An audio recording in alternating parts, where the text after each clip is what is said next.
આ જવા રાતે ઘરનું બે રહ્યું શું કરું. શિયાળામાં શું હાલત હતી? એટલે ગોદરા બે વર્ષે ઓળીને બે પડેલો.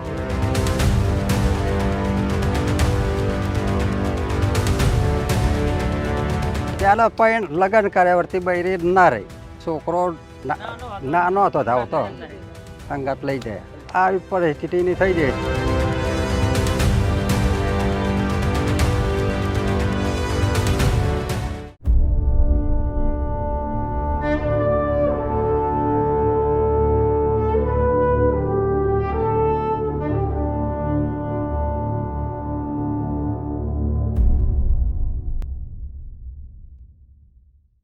તમે બધા પણ દિવાળીની તૈયારીઓમાં વ્યસ્ત છો.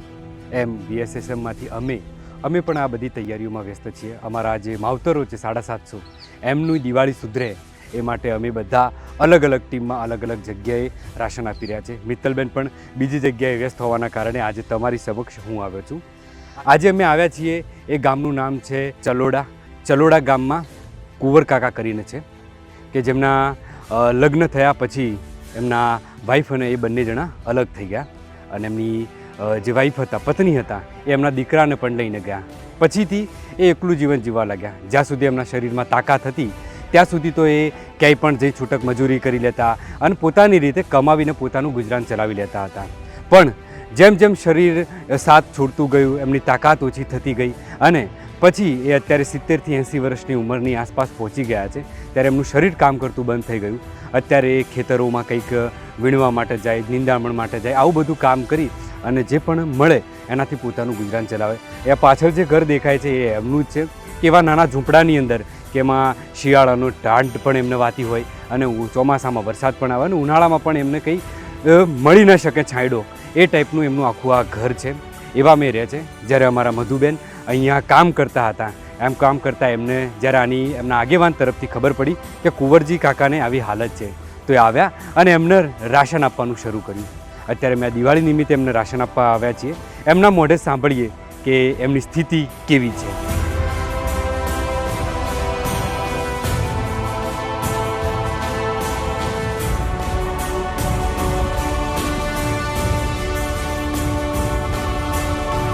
આ જવા રાતે ઘરનું બે રહ્યું શું કરું. શિયાળામાં શું હાલત હતી? એટલે ગોદરા બે વર્ષે ઓળીને બે પડેલો. રાતે એકલો શું કરું પડી રહે. આ જાતે ખાઉં તે મહિનો ચાલે. હવે આ શાંતિ આ બેઠા.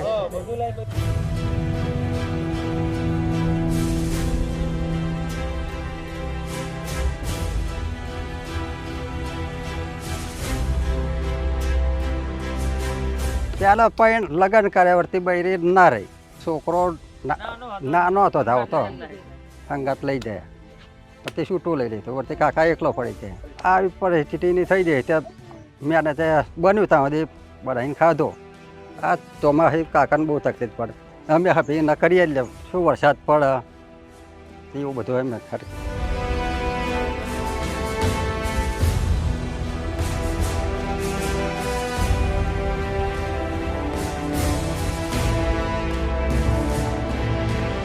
કુંવરજી કાકાએ ઘર બતાવતા એમનો ખાટલો બતાવીને કહ્યું કે આ ખાટલો પણ મને બેને લઈ આપ્યો હતો.